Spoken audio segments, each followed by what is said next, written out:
Fernando Horta, muito boa tarde, tudo bem? Tudo bom, Daiane? Comigo tudo tranquilo, depois dessa correria, era para sair uma reunião um pouco mais cedo e eu vim correndo para cá, mas ainda bem que deu tudo direitinho no horário. Tudo dentro do horário. Tudo bem, tudo caminhando. A gente está aqui tentando fazer a leitura desses dias em que o presidente Lula faz uma viagem para o Oriente Médio, desembarca na Alemanha, tem várias análises aí da grande mídia sobre essa viagem, sobre esse tour. O fato é que o presidente volta com um retorno político, do ponto de vista das relações bilaterais, internacionais, mas também com boas sinalizações econômicas, né, dentro desses acordos, dessas conversas, ainda que algumas coisas emperrem, como o caso lá do Mercosul e União Europeia, que o francês botou água no chopp ou no croissant, que seja, né?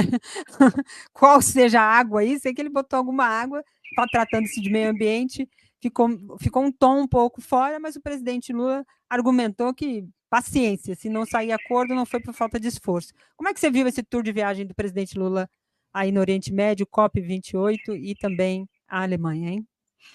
O presidente Lula se caracterizou durante todos os seus mandatos como utilizando ativamente o sistema internacional para complementar os planos e as relações do Brasil internamente. Isso é muito interessante, porque tem alguns presidentes que usam o sistema internacional de contrabalanço, ele não. Ele define o plano interno e, a partir daí, o sistema internacional ele é sempre complementar àquilo que o Brasil não consegue de forma evidente internamente. E, nesse sentido, uma das prioridades do presidente é conseguir investimento direto no Brasil, sabendo que, efetivamente, a economia, apesar da gente ter tido aí uma notícia, né, não ruim nesse terceiro trimestre, mas que a economia deve ter uma redução um pouco ali no no terceiro trimestre agora e no primeiro trimestre do ano que vem. Então ele já vem atrás de investimentos e dentro desse planejamento que é a transição energética do Brasil. Isso que é interessante a gente colocar, porque não são quaisquer investimentos, não é que nem o Bolsonaro, né, que saía vendendo as mulheres brasileiras. Você lembra daquilo, Daiane? Não, venham cá fazer. Não, o presidente Lula tem uma posição muito clara: investimentos dentro do nosso planejamento de transição energética. Então, ele foi para a COP com esse objetivo, ele passa na Alemanha com esse objetivo, e a partir daí você tem resultados políticos e resultados econômicos que se coadunam. De alguma maneira, as viagens do presidente, muita gente diz, não, está viajando demais. Bom, se toda vez que ele viajar, ele trouxer investimento direto, ou pelo menos processos de cooperação com esse investimento, ele está fazendo mais do que se exigiria no trabalho dele, né? E é efetivamente o caso. Agora, com relação a esse acordo da União Europeia, Daiane, eu me lembro a gente conversar com isso há algum tempo aqui atrás. Não vai sair esse acordo. Esse acordo é para não sair. Esse acordo é um horror para o Brasil. O acordo, quando o Brasil era soberano no sentido de que negociava de igual para igual com os europeus, esses acordos já não iam sair exatamente por impossibilidade. O que eles querem a gente não pode dar, o que a gente quer eles não podem dar. Quando o Bolsonaro assumiu, ou seja, nós viramos um capacho internacional, o Bolsonaro entregou tudo, efetivamente, o que a União Europeia queria, simplesmente pelo slogan de ter feito um acordo. E aquilo foi muito ruim para o Brasil. O presidente Lula vem agora, com muito cuidado, né, conduzindo as relações internacionais de tal forma que esse acordo se torne completamente inviável, mas o Brasil não pague necessariamente o preço político disso. Porque depois que você assina um acordo, se você quiser desfazer, a gente sabe que é um rolo. Então o Brasil não podia ficar com essa pecha com relação à Europa. E aí vem a frase que o presidente falou hoje, né? Olha, se não saiu o acordo, não foi por falta de esforço. Quer dizer, o que o presidente está dizendo? Nós tentamos ao máximo. Na verdade, nem França, nem Brasil jamais iriam querer esse acordo, porque ele toca em questões muito específicas, como a soberania alimentar francesa, por exemplo, e o direito efetivo do Brasil continuar mantendo as suas contas públicas fechadas somente para fornecedores nacionais, né? Então, o acordo não vai sair. Creio que, no final das contas, saímos com uma vantagem bem grande dessa viagem lá, que é o convite para integrarmos ao OPEP+. Muita gente dizendo, mas isso não é ruim para o Brasil. Não, não é ruim. Estar em fóruns onde a gente possa discutir, onde a gente possa ouvir e ser ouvido, é sempre bom. Sempre bom e sempre vindo do presidente Lula, a capacidade que ele tem de articulação também é bastante grande.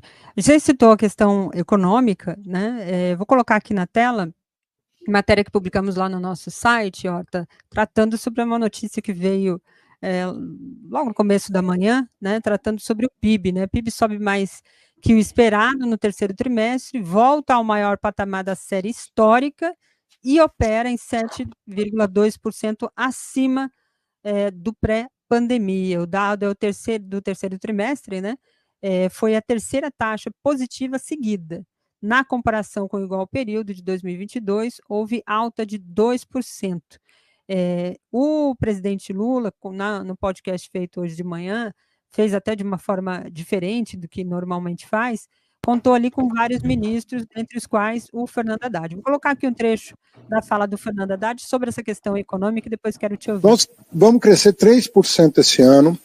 Nós atingimos uma taxa de juros muito elevada em julho, atingimos um patamar mais alto de taxa de juros, e o Banco Central começou a cortar a taxa de juros a partir de agosto. Então eu quero o quê, presidente? Com as medidas que nós estamos tomando no Congresso, o Congresso aprovando as medidas que nós encaminhamos, inclusive a reforma tributária, que vai ser a primeira reforma tributária feita em regime democrático e a mais ampla da nossa história. Mais as leis e medidas provisórias que nós encaminhamos, eu acho que o brasileiro pode esperar uma economia cada vez mais forte, e o senhor pode ter certeza, o senhor vai ter orgulho do legado que o senhor vai deixar para o Brasil, como o senhor teve orgulho dos seus 8 anos de mandato. Aí, o Fernando Haddad está entregando. Como é que você vê esse resultado? O mercado, a mídia ficava dizendo, não, foi sorte, o presidente teve sorte. Você avalia que isso é sorte também, Horta?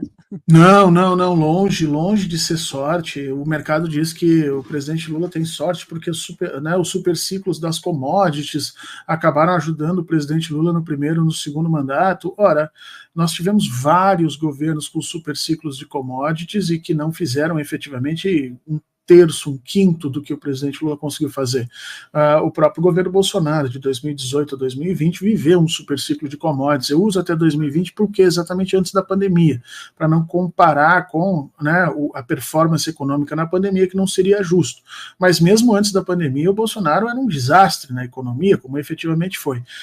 Eu acho que a economia agora está operando em 7,2, e que nem aquele título que tu mostrou ali, Daliane, mas eu acho que não é 7,2 acima do pré-pandemia. É 7,2, acima do pré-pandemia, entendeu? Não é que nós estamos 7 pontos acima do que nós estávamos lá, não, é que nós estamos 7,2 e isso já é acima do que era no período pré-pandemia. Eu penso que é isso, que nós não crescemos tanto assim, embora o Brasil tenha crescido mais do que se esperava, com todos os contratempos. Quer dizer, a gente tem que entender isso. Eu discordo de muitas das políticas do Ministério da Economia, especialmente acho que a gente não deve valorar de forma excessiva essa reforma tributária. Ela é importante, tudo que o ministro disse ali é verdade, é a primeira feita em período democrático, é a primeira que mexe efetivamente com as questões nas 3 esferas, quer dizer, estadual, municipal e federal, mas ela não inverte necessariamente a nossa contribuição tributária, o nosso processo tributário, que continua penalizando as populações mais pobres e liberando os mais ricos, né? Nós não conseguimos força política para fazer grandes mudanças ali. Agora, tirando essa questão, é fato que com o sabotador-geral da República, que é o presidente do Banco Central, mantendo os juros altos como estão, a ideia era que no primeiro ano do presidente Lula não houvesse crescimento econômico nenhum. E o objetivo da oposição, inclusive, era esse, garantir que o Brasil não fosse crescer para poder travar o crescimento político do presidente Lula e, a partir daí, montar a sua estratégia para uma segunda etapa do mandato do presidente. O fato é que o PIB brasileiro consegue crescer a 3% e a gente tem que entender por que cresceu. E é nesse sentido que eu acho que vale a pena a gente compreender, porque o motivo que nos fez crescer talvez não aconteça no ano que vem. O que fez o Brasil crescer efetivamente nesse nível foi, uma parte, o agronegócio, né, que teve um grande desenvolvimento aí no primeiro semestre, e uma outra parte que foram exatamente os gastos do governo. Quer dizer, a PEC da transição permitiu que o Brasil crescesse efetivamente nessa situação. Gastos do governo, portanto, são bons para a economia. Nós temos que nos acostumar com isso, porque a gente foi ensinado que isso era ruim, aumentar a dívida, que absurdo. Pois é, gastos do governo fazem crescer, se bem amparados, se bem pensados, se colocados de forma estratégica, fazem efetivamente o país se desenvolver. E o problema, Daiane, é que para o ano que vem, muito provavelmente a gente não vai ter essa quantidade de dinheiro para gastar por conta do arcabouço fiscal que o próprio ministro Haddad aprovou. Então ele está de antemão dizendo, olha, nós não vamos crescer com gasto do governo, mas vamos crescer com investimentos diretos da iniciativa privada. Assim espero, tomara que o ministro esteja correto. Essa é a nossa esperança, que ele esteja correto. Diante disso, desse cenário, também você citou o Campos Neto, vou colocar aqui matéria também que está lá no nosso site, do comentário do Campos Neto sobre essa questão, né? O ano de 2023 foi bom, diz ele, com um crescimento acima do esperado e convergência de inflação e juros, disse aqui o presidente do Banco Central. Quando eu converso, disse ele, com investidores estrangeiros que estão olhando vários países, eles acham que o Brasil teve um ano bastante bom, se destacou, disse o Campos Neto, ainda se referindo sobre a economia. O Campos Neto aparentemente reduziu aí a sua artilharia, do jeito que estava, né? As conversas acho que estabilizaram, a própria relação com o Fernando Haddad e tal, parece que equilibrou ali o discurso do Campos Neto, mas, ao mesmo tempo, as questões relacionadas aos juros, a política monetária do país ainda é uma das travas, né, Segue incomodando, Daiane, segue contando um peso muito grande para o Brasil. Pra você ter uma ideia, se nós cortássemos o juro hoje pela metade, pegássemos o juro que está no patamar aí de 8, 9, se não me engano, e nós passássemos para um juro de 4, 4,5, 5, a dívida brasileira, por exemplo, deixava de existir. Desculpa, a dívida não. Essa diferença no orçamento deixava de existir. O ministro Haddad teria conseguido chegar no déficit zero, como efetivamente ele costuma dizer. Então as pessoas têm que entender isso, né? A taxa de juros, ela também é aplicada sobre a dívida do governo. Então, quanto maior ela estiver, é pior para você que está aí com juro no banco, é pior para o empresário que efetivamente está tentando pegar dinheiro na economia para investir, mas é também ruim para o governo, que em grande medida tem seus títulos de dívida lastreados efetivamente na Selic. Cada ponto percentual são algumas dezenas de bilhões de reais que aumenta a dívida do governo. Então, todo mundo gostaria que essa taxa de juros tivesse sido reduzida de forma mais abrupta, mais consistente ao longo do ano. Eu acho que essa foi uma das grandes disputas lá no início do ano, nós vimos isso muito acontecer, o presidente pegando a voz e atacando diretamente o Banco Central. O Campos Neto conseguiu manter essa taxa de juro alta. Então, eu não sei efetivamente o custo que isso vai ter politicamente, mas economicamente o custo foi muito grande para o Brasil. Era possível que o Brasil tivesse um crescimento ainda maior se nós tivéssemos conseguido reduzir essa taxa de juros de forma consistente, tanto para o consumo quanto para o processo de produção. E eu acho que a nossa grande esperança é quando esta criatura, Campos Neto, que é a cara da herança maldita de Bolsonaro, quando ele puder ser removido do Banco Central. Aliás, vamos lembrar isso, Daiane, que é sempre bom. O presidente Lula é o primeiro presidente da história do Brasil que assume não podendo indicar o diretor, o presidente do seu Banco Central. Isso nunca aconteceu com nenhum outro mandato. E eu me arrisco a dizer, Daiane, que não vai acontecer mais, porque eu tenho a impressão que depois do governo do presidente Lula, eles vão mudar essa regra de novo. Eu tenho para mim que vai ser muito claramente percebido o prejuízo que o senhor Campos Neto deu para o Brasil, e isso vai se tornar matéria de discussão no Congresso, e eles vão rever esse processo. Esperamos, porque isso é uma trava realmente incompatível, né? Não tá no descompasso. Horta, o presidente Lula, durante seu encontro ontem com o primeiro-ministro alemão Olaf Scholz, ele falou sobre a questão do papel das organizações, das instituições internacionais. Vou colocar aqui a fala do presidente, queria te ouvir, você já falou sobre esse assunto, inclusive, aqui no Brasil agora, mas queria te ouvir novamente em cima dessa declaração. Bora assistir.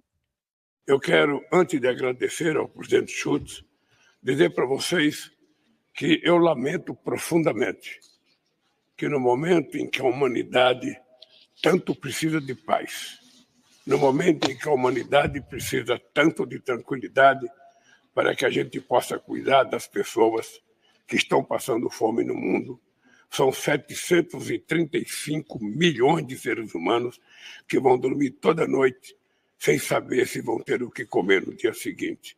São milhões de crianças que morrem desnutridas por falta das calorias e das proteínas necessárias. E não é por falta da capacidade de produção de alimento, porque o mundo já produz alimento. A genética já resolveu esse problema. Entretanto, faltam recursos para que as pessoas possam comprar o alimento necessário. E eu queria dizer para vocês que, além da questão da fome, os conflitos que estamos vendo na Rússia e na Ucrânia, o conflito que estamos vendo entre Israel e a faixa de Gaza, não é nada mais, nada menos do que a irracionalidade do ser humano. E quero dizer para vocês que tudo isso acontece porque a ONU não está cumprindo com o papel histórico para o qual ela foi criada. A ONU tem um Conselho de Segurança que fazem parte 5 países, fazem parte Estados Unidos, Rússia, China, França e Reino Unido. E esses países deveriam zelar para manter a paz no mundo. Entretanto, são esses países o que mais produzem armas, o que mais vende armas, e fazem guerra sem passar pela decisão do Conselho de Segurança. E quando alguma decisão importante passa que não interessa, eles têm o direito de veto. Por isso, nós vamos discutir no G20 a necessidade e importância da gente rediscutir a governança global para que a gente possa tomar decisão, sobretudo na questão ambiental, e a gente ter certeza de que as decisões serão colocadas em práticas e não aconteceu o que aconteceu, sabe, no protocolo de Quioto, que até hoje não foi assumido, nos acordos de Paris, que até hoje não foi assumido, e eu espero que as decisões de Dubai sejam assumidas, porque senão nós estamos brincando de enganar o planeta Terra. E essa fala do presidente Lula diz muito sobre os nossos tempos, né, em que as pessoas reforçam, a partir de diversos comportamentos, votos, eleições, né, que é preciso efetivamente cumprir aquilo que se fala. A política precisa ter esse grau de efetividade, como diz no direito, né, na norma, né, tem uma norma que às vezes não pega por conta da sua efetividade, porque ela a coerção dela não é automática, ela precisa ter uma ação do Estado, e o papel do Estado exercendo essa função é que fortalece e garante efetividade disso. Os políticos também precisam disso, e a política internacional não dá para ficar só no discurso contra a pobreza, pela paz, né, aquele concurso de Miss, que é a paz no mundo, a paz mundial, e fazer o contrário. É um pouco dessa discussão que o presidente Lula reforça nesses últimos tempos, praticamente em todos os discursos que ele faz, né, Arthur? Fazia tempo que a gente não tinha um presidente com a capacidade de dar um sapeca iaiá na ONU como ele deu ali, né? Isso que ele fez ali foi um sapeca iaiá, né? Pegou a ONU, botou no colo e deu 3 palmadas na bunda, especialmente ali o Conselho de Segurança, e diz, ó, você não está agindo para aquilo que você efetivamente foi pensada para agir. E aí é que é o grande problema. O presidente Lula, obviamente, do ponto de vista daqueles que querem que a instituição haja, pensa que o Conselho de Segurança foi criado para acabar, né, terminar as guerras no mundo, mas não foi. O Conselho de Segurança foi criado única e exclusivamente para que esses 5 países que fazem parte como membros permanentes não entrassem em guerras entre si. Era esse o único objetivo, que eles, que eram aqueles que tinham vencido a Segunda Guerra Mundial e que hoje se tornaram efetivamente os que têm maior capacidade militar, para que eles não entrassem em guerras entre si. O Conselho de Segurança só lateralmente discute a questão da paz internacional como um todo, né? E o grande problema que o presidente chama atenção é exatamente isso. Quando interessa a esses 5, quando há um consenso nessa institucionalidade, então as instituições internacionais agem de uma forma a evitar a guerra. Quando não interessa a um deles, nós temos o que está acontecendo em Gaza, quer dizer, não adianta os outros todos 4 pedirem paz e bloqueio vir por parte, por exemplo, dos Estados Unidos, que a guerra segue. Mas essa é uma característica do sistema internacional. O sistema internacional tem, por diferença do sistema interno, a falta de um poder central, né, Daiane? Internamente a gente tem um poder central, a gente tem uma coisa chamada Constituição. A ela todos nós nos colocamos, todos nós somos obrigados a cumprir e tudo mais. No sistema internacional não existe isso. Ali é a questão muito, muito dura e muito crua sobre quem tem poder militar, quem tem poder econômico, quem tem poder internacional de ação e quem não tem. E nesse momento o Brasil tem um enorme poder internacional, uma enorme ferramenta de ação internacional, chamada Luiz Inácio Lula da Silva. E ele está fazendo exatamente isso. Ele vai nos lugares e dá o sapeca iaiá que foi possível. Aliás, poucos presidentes foram tão corajosos. Vamos lembrar que o presidente Lula esteve em Hiroshima e deu um sapeca iaiá nos norte-americanos. Depois ele esteve em Paris, né, na inauguração, não sei o quê, teve um show, inclusive, lá de uma banda de rock, e ele deu um sapeca iaiá nos europeus. Agora ele esteve na COP28 e deu um sapeca iaiá na indústria petrolífera. E estando agora na Alemanha, que também é uma postulante da mudança do próprio Conselho de Segurança, ele volta a dar um sapeca iaiá no Conselho de Segurança. Eu espero que ele não gaste esses sapecas iaiá, sabe, Daiane, que ele possa voltar para o Brasil e dar alguns aqui dentro também, porque tem uma galerinha aqui precisando. Bastante, né? Fazia tempo que eu não escutava esse termo. Falando sobre quem sabe dar sapeca iaiá, como disse aqui o Horta, o Flávio Dino está nesse rito, né, que é de conversar com os parlamentares, senadores ali, para falar sobre a sabatina que terá no dia 13 aí de dezembro.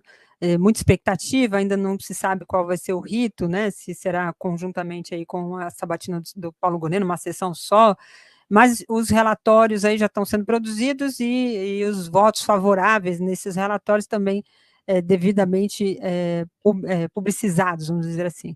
Mas o Flávio Dino deu uma entrevista na TV Senado, vou colocar aqui na tela para a gente assistir, porque ele fala sobre essas visitas, como têm sido os encontros e também da sua expectativa. Bora assistir aqui? Vou abrir para a tela para todo mundo acompanhar junto com a gente. Bora lá. Quem falta? Eu, na verdade, já falei com a imensa maioria dos senadores. Eu estimo que devam estar faltando uns 15, 20 no máximo. Ou seja, eu devo ter falado com mais de 50 já. Ou diretamente, ou por telefone, em reuniões externas. Há pessoas que me conhecem há algumas décadas. Então, vai dar tempo, com certeza. Essa semana ainda há alguns encontros e muito intensamente na próxima semana por conta dessa circunstância especial aqui da COP, mas semana que vem eu vou conseguir falar com praticamente todos que queiram falar comigo. Essa lista aqui, ministro, é uma suplente do ministro da Agricultura. Tem uma possibilidade do ministro retornar ao Senado ou a senadora vai ficar e vai declarar o seu voto?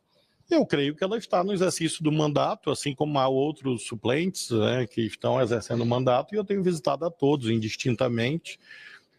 Conheço muito o estado da senadora Margarete, já tive com ela algumas vezes, e uma conversa muito boa, e tenho sempre ouvido dos senadores, das senadoras, o que eles acham que é necessário que o Supremo faça para que a gente tenha mais pacificação nacional, cumprimento das leis.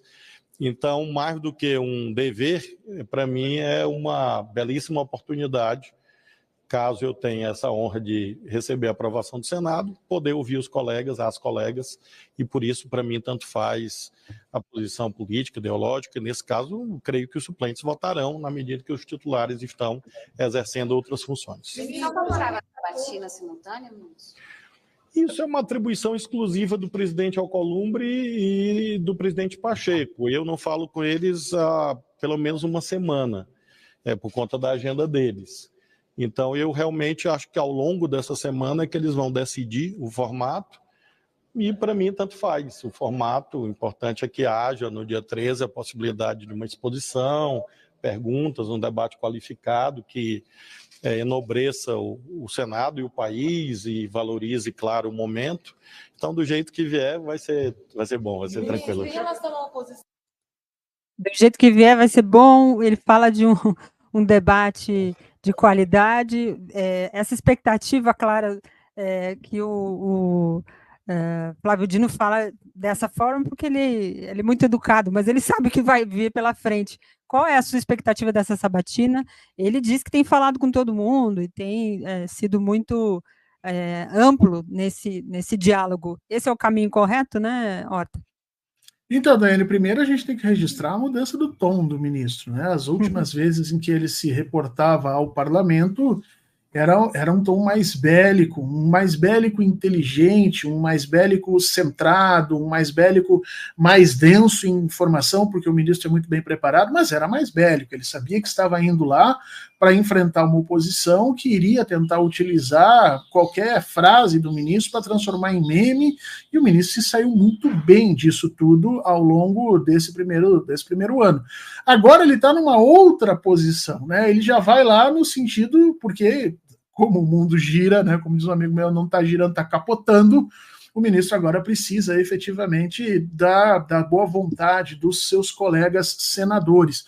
A informação que a gente tem em Brasília, Daiane, é que está tudo tranquilo, né? A indicação de Paulo Gonet garante efetivamente uma maioria para a aprovação de Flávio Dino, e que, em que pese que isso está tranquilo, certamente a sabatina nos trará emoções, porque a oposição promete não deixar barato, tentar fazer o ministro, né, de alguma maneira passar algum aperto. Eu não acho essa estratégia inteligente, Daiane, porque se o ministro vai ser aprovado e se ele vai ser ministro do STF, não convém ao Senado aumentar ainda mais a pressão entre legislativo e judiciário, como tem ocorrido nos últimos momentos. Aliás, a grande aposta é essa, é que o ministro Flávio Dino possa fazer essa relação entre os poderes se tornar um pouco mais fluida, um pouco mais tranquila, e que consiga convencer, por exemplo, o presidente do Senado a diminuir a belicidade com que trata efetivamente as questões do STF.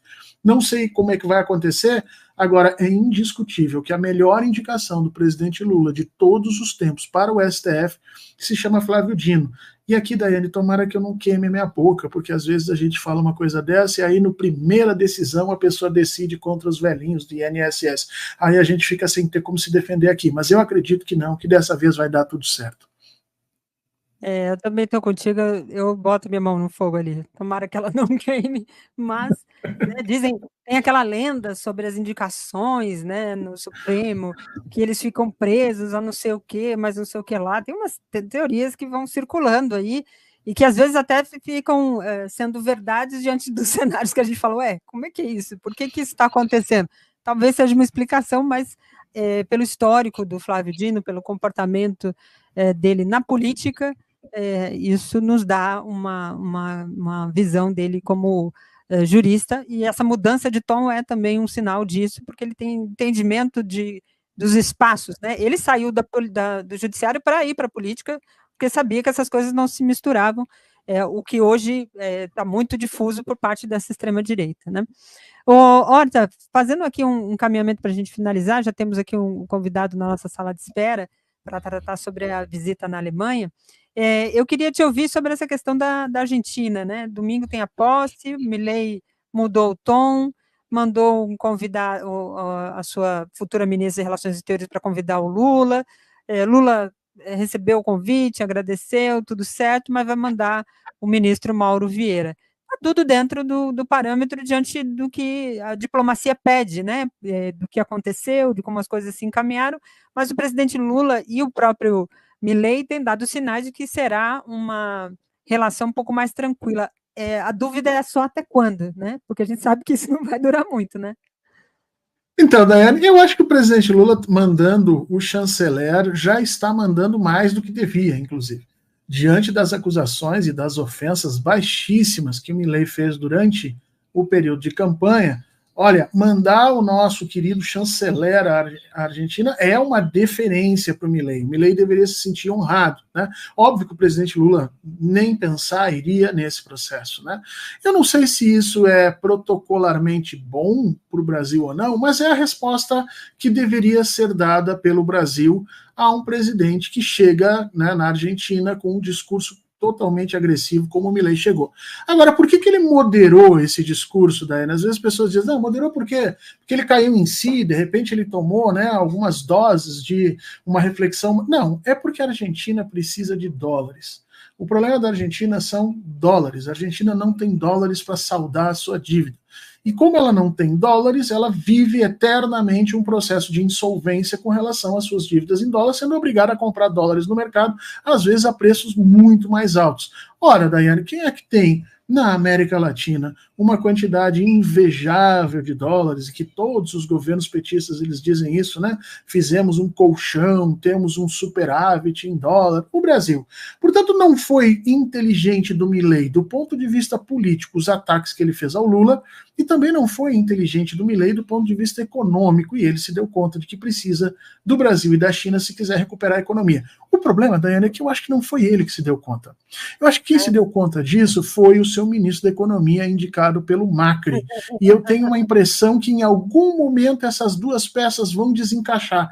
E aquele discurso meio bolsonariano vai aparecer de volta. E é por isso que o presidente está esperando para ver até onde vai dar. Você tem toda a razão. Eu tenho a impressão que esse trem argentino ainda vai descarrilar ali na frente, a gente não sabe para que lado vai cair. E, portanto, eu acho que todo o cuidado que o presidente está tomando não é demais. Nunca é demais, nunca. Ainda mais com a comitiva de peso bolsonarista. Sim, ainda tem mais essa. Pra ir pra lá, tem mais isso. Esse é outro erro, né? Você convidar o principal oponente político, a pessoa que tentou um golpe político no Brasil, com o histórico. Eu só espero que o Milei não dê nenhuma joia pro Bolsonaro, né, de presente, porque, né, talvez ele esteja precisando um pouquinho, mas Milei, não dá, que o homem vende. Vai dar um cachorro para ele ficar conversando também, né? Falar uma conversa aqui que ele tem ótimas ideias para você. Exato, vai te ajudar. Vai te ajudar. Horta, obrigada pela sua participação aqui com a gente, pelo seu esforço aí, deu tudo certo, chegou a tempo e foi muito boa a conversa. Obrigada, boa semana. Obrigado, Daiane, um beijo para todo mundo, a gente se vê semana que vem, até. Ajude a financiar este canal, seja membro. Mande um Pix para canalfernandohorta@gmail.com.